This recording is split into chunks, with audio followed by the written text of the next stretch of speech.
Hey guys, welcome back to the Snap Ring Chronicles.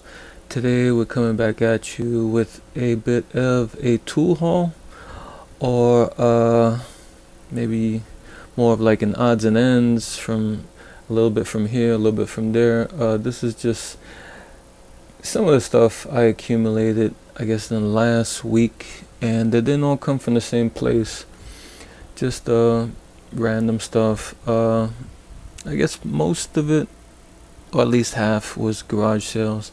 Some of it was just retail, secondhand shops and stuff like that. So yeah, it's kind of piling up a little bit. So I figured I try to get ahead of it and bring it out here and show you guys. Okay, let me make a little bit of room here in the front. Okay, here's a set of screwdrivers. Here's one. I'll pick them out as we go along. This is a Phillips. Don't know who the maker is on this. It says USA on it. Copyright 1983 and JKS. Couldn't find much on this. The only interesting thing about this is that this top comes off for some reason, and it's pretty hollow in there. Don't know if it's made to be come off or what the deal is. And this one came along with this one. It is made in Japan. It says number 2, 10.0, no, 10.000V. I don't know if that's volts or what the deal is. If this is a electrical screwdriver. It's not really a screwdriver. Let's look at the tip. The tip looks square, so I'm not sure what. It must be like a specialty screwdriver. Not sure what these are used for. And I think it came with this one also, yeah. And here's just a run-of-the-mill 3/16 Craftsman, made in USA. It's a WF. The thing about this one is it came rounded, the front, the tip. It came rounded like that. But what I did is I sharpened it to almost a chisel point, because I find these chisel style screwdrivers, if there's such a thing as a chisel style screwdriver, I find that I use these a lot just for cleaning up stuff and scraping stuff. They come in pretty handy. But I didn't have a rounded one like that, kind of a rounded corner one. I had a regular flathead chisel screwdriver. And why did I get these? I got these in a bag because it had this in it. It had a snap-on SSD 4 USA flathead screwdriver. And that's why I bought kind of all these. Probably wouldn't have gotten these if I didn't see the snap-on in the bag, to be honest. It has a patent number on it. It's 201171. I didn't know they patented flathead screwdrivers. And what else did I get in that? And here's some other stuff I found in the bag also that was kind of mixed together. I got these for these what's that? No, where's the other one? This one. There were two of these, two Uticas, and they were a little rusty. I put this in a vapor rust. I need to brush it out still some. There's still a little bit of residue. I just took this out of the evaporust. Here's a set of cutters. This is the Utica 41-6. Utica USA. Nice shape. The cutter looks pretty good. And I got a pair of needle nose also. The Utica 10336. So these kind of came together. And in a no, this was somewhere else. And what did I see?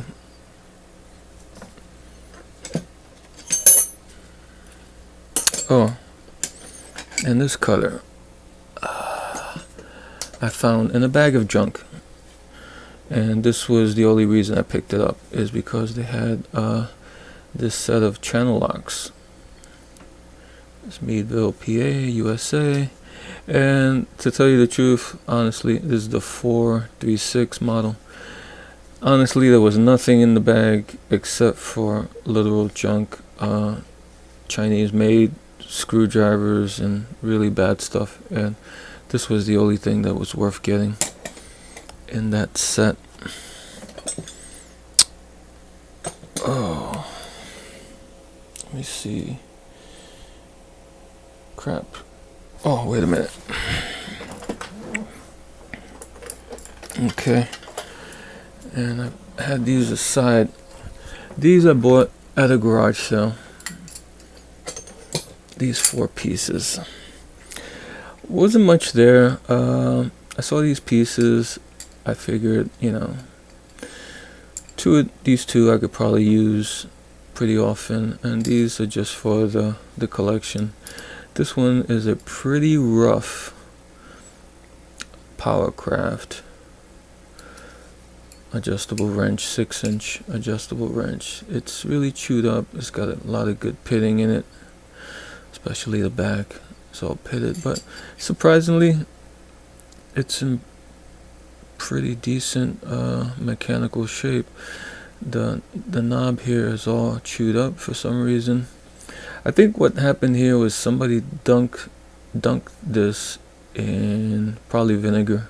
It was probably all rusted out, and they dunked it in vinegar and revived it a little bit. I'm gonna say that this is crescent made just because of the forged numbers on the bottom there and the flat line there on the little step there. It looks a lot like a actual crescent. And Powercraft, I forgot, it was a retailer, a big retailer that they had their own brand, which was Powercraft, and like Craftsman, they contracted out to different tool makers to make their tools. And here's an old pair of Kleins. This one too was pretty bad. I dunked it in the Evapor Rust. Still some pitting there. I'm not sure if this is still good. It's kind of chewed up on the end there, on the cutting blade. The tip looks better. You can probably cut better on the tip. I just liked it because it had the old design, the M. Klein and Sons with the man on the post fixing wires.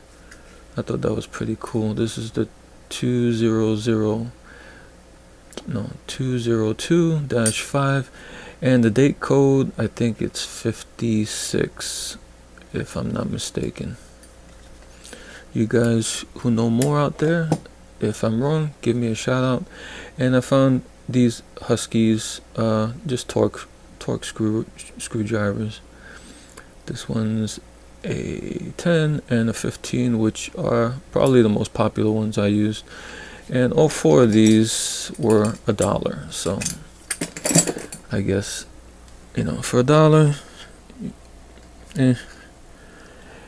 And okay, this came in a bag also. These 2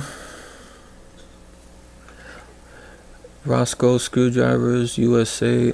One's a pretty good shape. Doesn't look very used. It's the flathead V44SQ. And here is a nut driver. This is the 3/8 Roscoe USA, number 12. Don't know who made Roscoe or if they made themselves. I'm not sure. I've seen them around a little bit, but not too much. And I was kind of happy to see this, a New Britain Torx. And this is a Torx 15. And I was like, cool, until I looked at the tip. And there you can see that the tip is pretty chewed up. So maybe not so great. The only thing I can do here is probably cut the tip off, and the rest of from the tip to there looks bad, but from there to the rest looks okay, I guess. And maybe that might be salvageable. But the tip, it's, I don't know what happened. You know what it is? I did actually a little research, and on this one, I was looking it up, and I've seen some of them that came with a thinner shaft, and this one is a pretty thick shaft. Let me compare it to the T15 of the Husky. You see how thick this shaft is compared to this one? And I think somebody probably was confident that it had a thick shaft and really drove it home and screwed up the tip. They over torqued it. But it's funny because later on models, I think later models, they had a thinner shaft like that one. Don't know why they used this really thick shaft for a T15. And I think, wait a minute, these also came in a bag with these, and nothing much here. This is a 1/2 inch 9/16 forged in USA, Dunlap, and Dunlap was Sears bargain or low price alternative to Craftsman. You know how like Harbor Freight has Pittsburgh, and then they have Doyle and all the better brands. This is Sears's Pittsburgh, the Dunlap brand.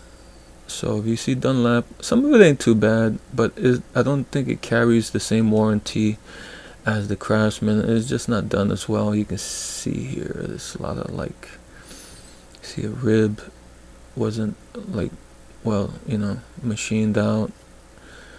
It's pretty rough, but still forged in USA, so it doesn't look that bad. Here's like probably the worst forged in USA box wrench I've seen. There it is, forged in USA, and the company is Truecraft, and you can barely make out those letters from how bad that forging is. And even worse is over here. What the hell is that? 830 no, it can't be that. Let me get a good look at that. No, that's 3/8.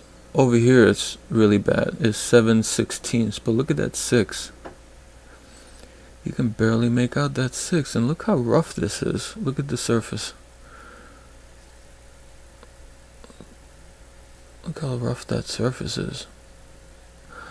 Like they just really hammered this out, threw it in a bucket, and said slap the chrome on it, and that was that. Yeah, this is really bad. I don't even think like made in China nowadays. The sets you see at Harbor Freight made in China are this bad. The really low price ones, or at Walmart or whatever.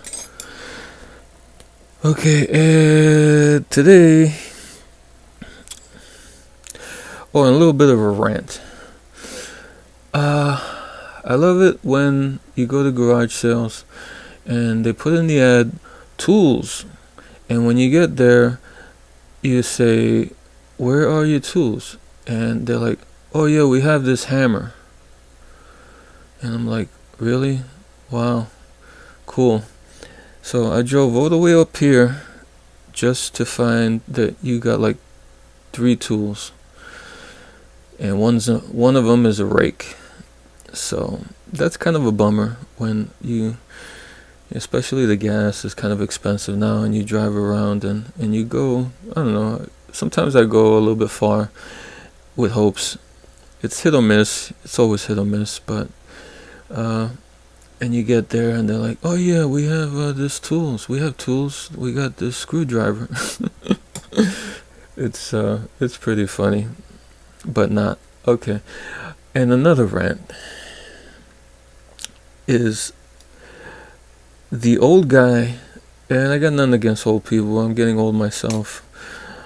The old guy who's in his 80s and has got a bunch of tools, nothing great, and you look through and you pick out maybe something that you don't have, one piece here, and maybe a needle nose from who knows who, and something else, maybe a screwdriver from somebody you don't have. So you pick out these 3 pieces and you take it up to the old man, and the old man says $25. I'm like, what? Really? This is a garage sale, right? You put an ad in for garage sale and you want $25 for, and usually they'll be rusted to smithereens, and they'll want like these crazy prices, and then they want to fight with you. They're like, oh, what do you think? You think tools are cheap and blah blah blah. I'm like, oh my god. And I look at the people around and I'm like, why do you let this guy put in ads so people can come here and waste their time? Because if you put in ads for a garage sale, you're not gonna charge $10 for an old screwdriver. It's just it's just a waste of time. So anyhow, I got that rant out of the way. And this was another piece that belonged in here somewhere. This is just a regular channel lock. It was in pretty nice shape. Picked it up. Had a little bit of rust. I put a little bit of evapor rust on it, and I got rid of it. This is a 430 channel lock made in USA. And like I said, nothing much to see here. Except I think I paid $3 for this, which wasn't too bad. And today, these are pieces that I picked up today. These last pieces. Picked this up at it was listed as a garage sale, but it looked like somebody who was running a little business out of kind of a storage area. But I didn't see much, and I saw this pair and I was like, why not? So I go up to the guy and I say, how much do you want for this? He says, just take it. I was like, really? I was like, thanks a lot, appreciate that. So he just gave it to me for free. And I went to this one place and I picked up these 3 pieces. And here is a Utica 529 soft jaw pliers. Not really sure what these were used for, but I don't have a soft jaw plier, and there have been times where I've kind of needed one, and I figured, hey, this is something useful. So I picked this up, and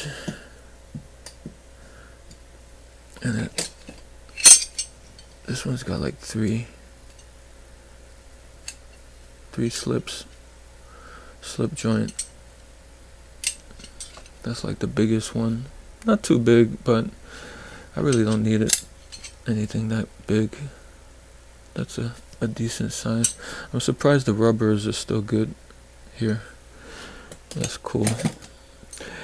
And I picked up these 2 wrenches, Barcalo wrenches. I kind of dig these because they're kind of a little bit different than what you usually see. Here's an SK wrench, for example, and if you see, usually combo wrenches, the box end will be offset like that, and the open end will be straight. So it'll be kind of a angle offset like that. And the bar column, I think they patented this. They had a method where it would be flat on one side, and then they broached it, instead of straight, they broached it at an angle. So you would use it like that. So, but the broaching isn't straight. The broaching is kind of like that at an angle, and you can see there. And they have this cool kind of cut out there, kind of ledge that you don't usually see, and it looks like good quality. It looks really nice. Has forged in lettering, and another strange thing that it has is it has a raised plate on one side and a, what do you call it, a dip where they forged in letters on the other side. So you got the stamped letters with the plate, the raised platform, and then you have the depression with the forged in letters, which is kind of cool. And you got a big B here, forged in B, and I kind of dig that design. I think that's pretty cool.